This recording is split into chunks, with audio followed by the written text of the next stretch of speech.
Modern art is bold, expressive, and limitless. But have you ever wondered where it all began?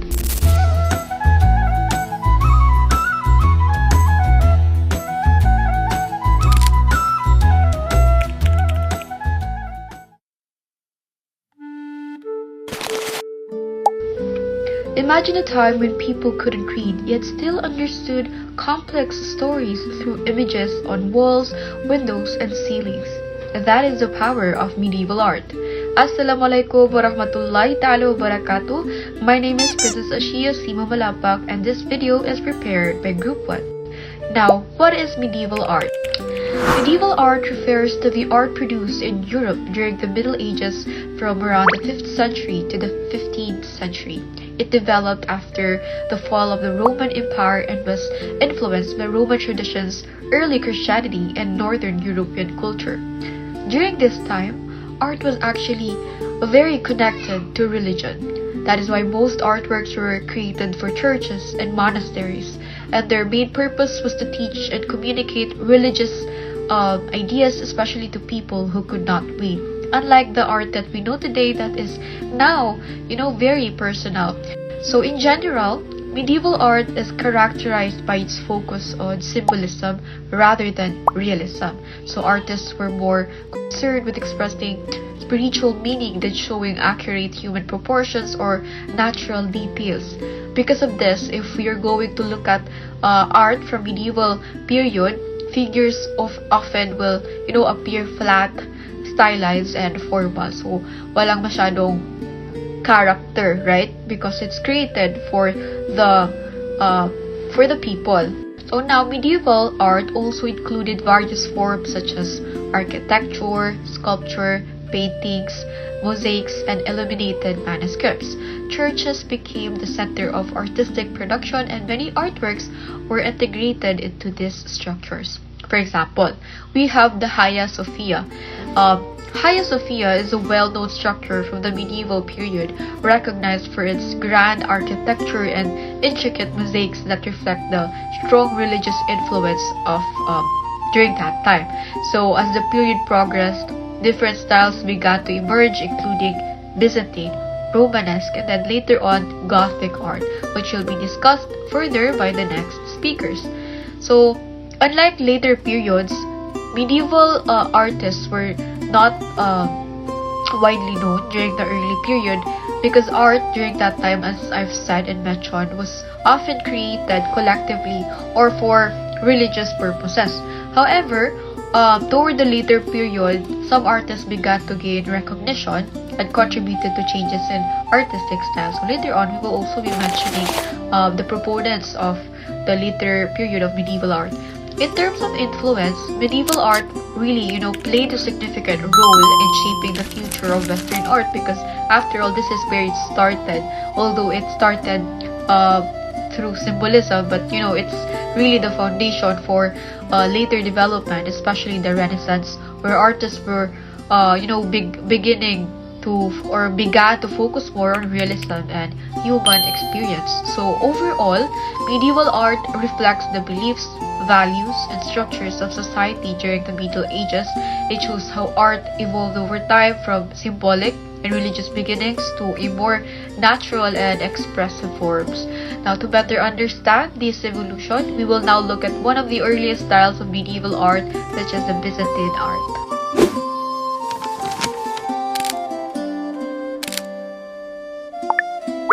Since medieval art developed after the fall of the Western Roman Empire in 476 AD, one of its earliest and most influential styles is Byzantine art, which flourished in the Eastern Roman Empire.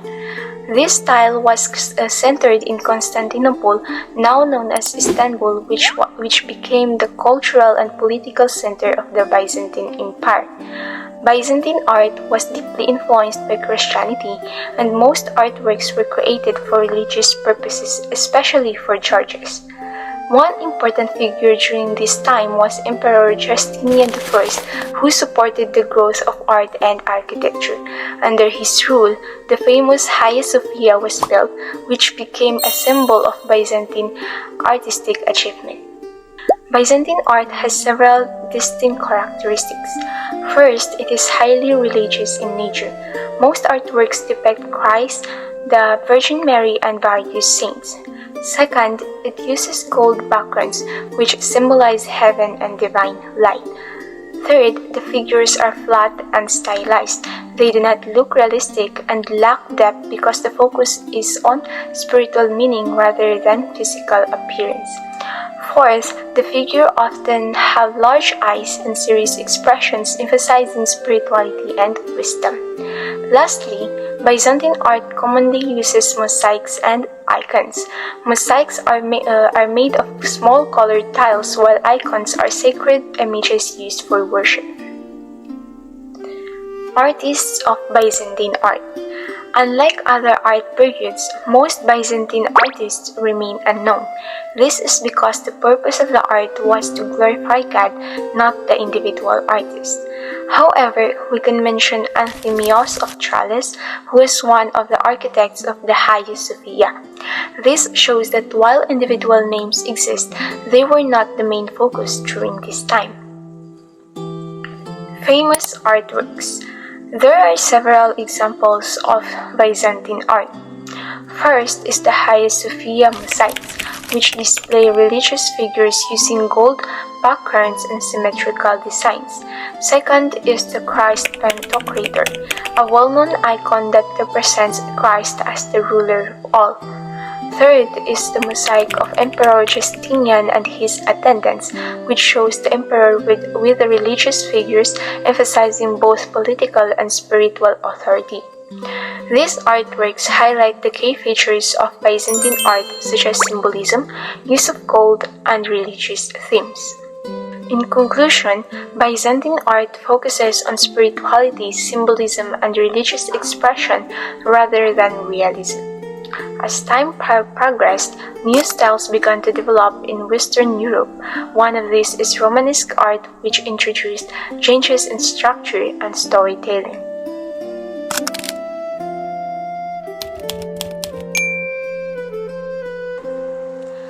Hi and Assalamualaikum warahmatullahi ta'ala wabarakatuh. I am Nur Asrin M. Hijrisul, and let's move on to the topic Romanesque art, its overview, and of course its characteristics. So first, Romanesque art was the first unified artistic style in Europe since the Roman Empire.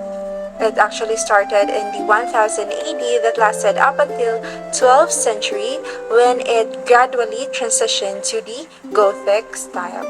So before we learn about Romanesque art, of course, we should learn about its background first.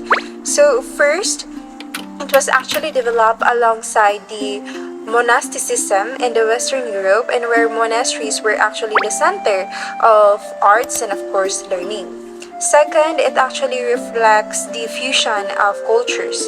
It is combined with the heritage of the Roman Empire, early Christian traditions, and of course influence from the Northern Europe, or what we called barbarian culture. And lastly, Romanesque art was served as a bridge to Gothic art, where many of the Romanesque art structures was later modified into Gothic style. So let's move on to its key characteristics. So Romanesque art has a very distinct architectural features. Architecturally, it has a massive and solid appearance characterized by thick walls, round arches, sturdy pillars, barrel vaults, and of course large towers. In terms of design, structures were actually simple, symmetrical, and regular, unlike the complex style of the Gothic art. So due to the thick walls, buildings has enormously small windows, resulting into a dark interior and where they relied to candles and lamps for lighting. So in terms of its art forms and purpose, Romanesque art was primarily religious in function. It was often found in churches and monasteries, including the architectures, sculptures, and wall paintings. So the sculptures were actually attached to the walls, becoming the building itself. so the theme was mostly biblical, serving the poor man's Bible, which means that they virtually taught religious stories to the people who could not read. Paintings were mostly murals and frescoes, especially in Italy, in which they preferred them over the stained glass. Now let's give some important examples. Although many artists remain unknown, several works were actually considered iconic or are considered iconic. One example is the Apse of Saint Clement de Toul, which was created by Master Toul, known for its image of the Christ as the Pantocrator. Next, we have Vézelay Abbey, known for its very detailed sculptural decorations. We also have Moissac Abbey, which features the sculptures of Prophet Jeremiah, and lastly, St. Catherine's Monastery in Egypt, which preserves some of the old Christians' icons.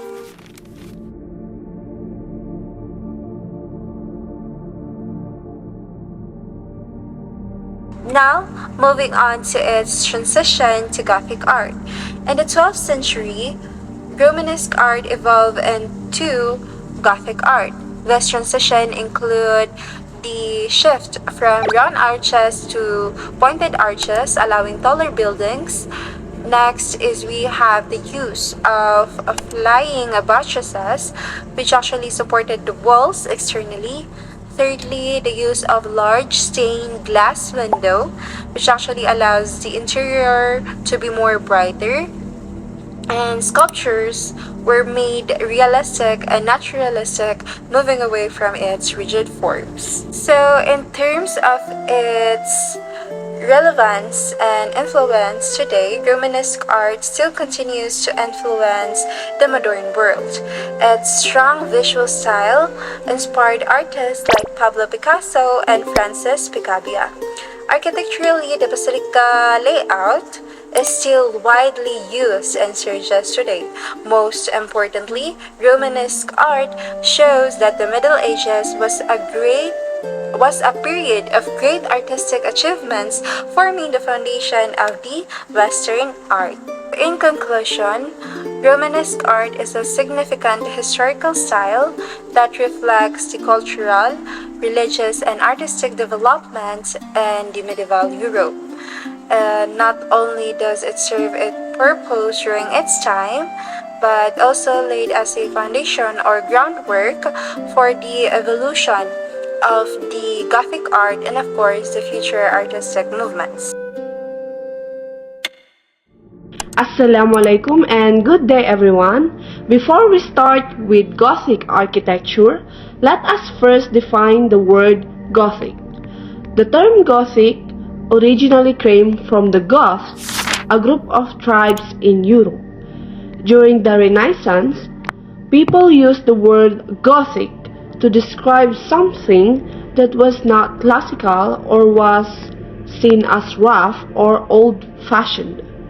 However, over time, the meaning changed, and today, Gothic refers to a unique and beautiful style of art and architecture known for its height, detail, and dramatic design. Now, what is Gothic architecture? Gothic architecture is a style of building that began in Europe during the late Middle Ages, around the 12th to 16th century. It is known for tall structures, detailed designs, and a strong sense of light and space. In terms of history, Gothic architecture started in France, especially in the construction of churches. It developed from Romanesque architecture, but introduced new techniques that allowed buildings to become taller and brighter. One important figure was Abbot Suger, who helped rebuild the Abbey Church of Saint Denis, often considered the first Gothic structure.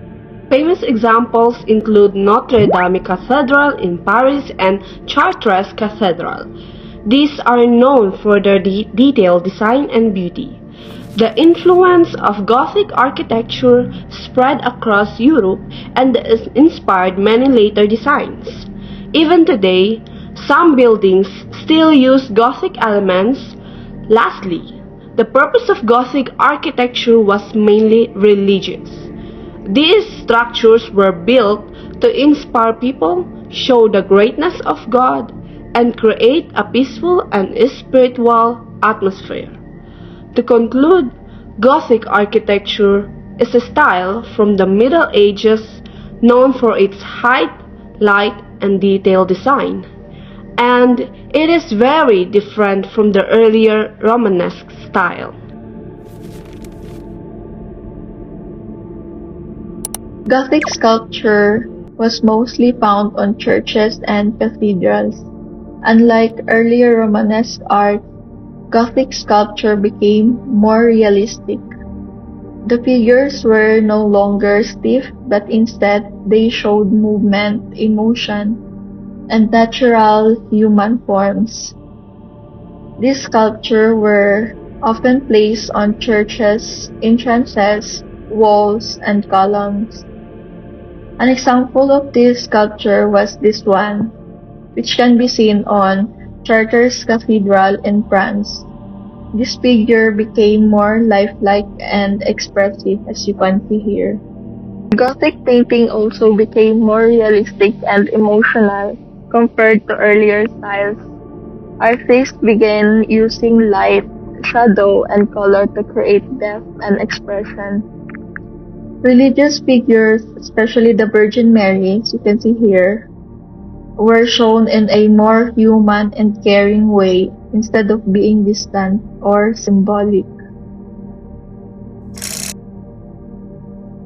Two important artists in Gothic painting were Cimabue and Giotto. Cimabue started to move away from the flat Byzantine style and introduced early realism. Giotto went even further by making figures more three-dimensional and emotional. He is often considered one of the first artists to bring real naturalism into Western art. This artist played a key role in changing medieval art into a more realistic style. The main characteristics of Gothic art include a strong focus on religious themes. It also shows a shift from symbolic art to more realistic representation.